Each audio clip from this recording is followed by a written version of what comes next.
اعوذ باللہ من الشیطان الرجیم بسم اللہ الرحمن الرحیم رب اشرح لی صدری ویسر لی امری واحلل عقدۃ من لسانی یفقہوا قولی۔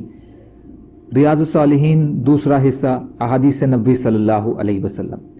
حضرت ابن مسعود رضی اللہ تعالیٰ عنہ سے روایت ہے کہ جس شخص کو یہ بات پسند ہے کہ کل کو وہ اللہ سے اس حال میں ملے کہ وہ مسلمان ہو، تو اس کو چاہیے کہ وہ ان نمازوں کی حفاظت کرے جب ان کے لیے اذان دی جائے، اس لیے کہ اللہ تعالیٰ نے تمہارے پیغمبر کے لیے ہدایت کے طریقے مقرر فرمائے ہیں، اور یہ نمازیں بھی ہدایت کے طریقوں میں سے ہیں۔ اگر تم نمازیں اپنے گھروں میں پڑھو گے جیسے یہ پیچھے رہنے والا اپنے گھر میں نماز پڑھتا ہے،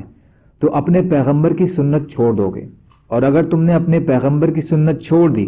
تو یقیناً گمراہ ہو جاؤ گے۔ اور میں نے تو اپنے لوگوں کا یہ حال دیکھا ہے کہ نماز سے وہی منافق پیچھے رہتے ہیں جو کھلم کھلا منافق ہوتے ہیں، اور کچھ مریض قسم کے آدمی کو 2 آدمیوں کے سہارے سے لایا جاتا اور صفوں میں کھڑا کر دیا جاتا ہے۔ مسلم شریف۔ اور اسی مسلم کی ایک اور روایت میں ہے کہ حضرت ابن مسعود رضی اللہ تعالیٰ عنہ نے فرمایا کہ ہمیں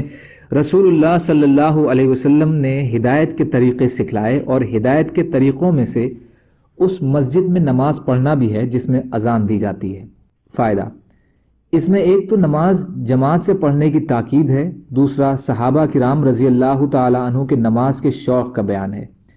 تیسرا جماعت سے بچنا صرف منافقوں کی عادت تھی، چوتھا کہ نبی اکرم صلی اللہ علیہ وسلم کے طریقے اور سنت کی پیروی کی ترغیب ہے کیونکہ اس سے بچنا گمراہی کا باعث ہے۔ حضرت ابو دردہ رضی اللہ تعالیٰ عنہ سے روایت ہے کہ میں نے حضور اقدس صلی اللہ علیہ وسلم کو فرماتے ہوئے سنا کہ جس بستی یا جنگل میں 3 آدمی ہوں جن میں جماعت سے نماز کا اہتمام نہ کیا جائے تو ان پر یقیناً شیطان غالب آ گیا ہے، تو تم جماعت کو لازم پکڑو، یقیناً بھیڑیا اس بکری کو کھا جاتا ہے جو ریوڑ سے دور رہتی ہو۔ ابو داؤد۔ فائدہ اس میں بھی نماز جماعت سے پڑھنے کی تاکید اور اس سے بچنے کے نقصانات کا بیان ہے۔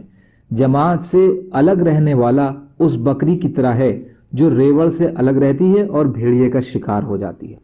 الگ رہنے والے کو بھی شیطان آسانی سے اپنے وسوسوں کا شکار کر لیتا ہے اور اس پر غالب آ جاتا ہے۔ اللہ تعالیٰ کہنے سننے سے زیادہ عمل کی توفیق عطا فرمائے، اور مظلوم کشمیریوں، فلسطینیوں اور دیگر ممالک میں جہاں بھی مسلمان بھائی بہن پریشان حال ہیں، یا اللہ آپ ان کی مدد فرمائیے اور ہم کو بھی اپنی استعداد کے بقدر اپنا حق ادا کرنے والا بنائیے، آمین۔ سبحان اللہ و بحمدہ، سبحانک اللہم و بحمدک، اشہد ان لا الہ الا انت، استغفرک و اتوب الیک۔ سبحان ربک رب العزت عما یصفون، وسلام علی المرسلین، والحمد للہ رب العالمین، برحمتک یا ارحم الراحمین، لا الہ الا اللہ، محمد رسول اللہ۔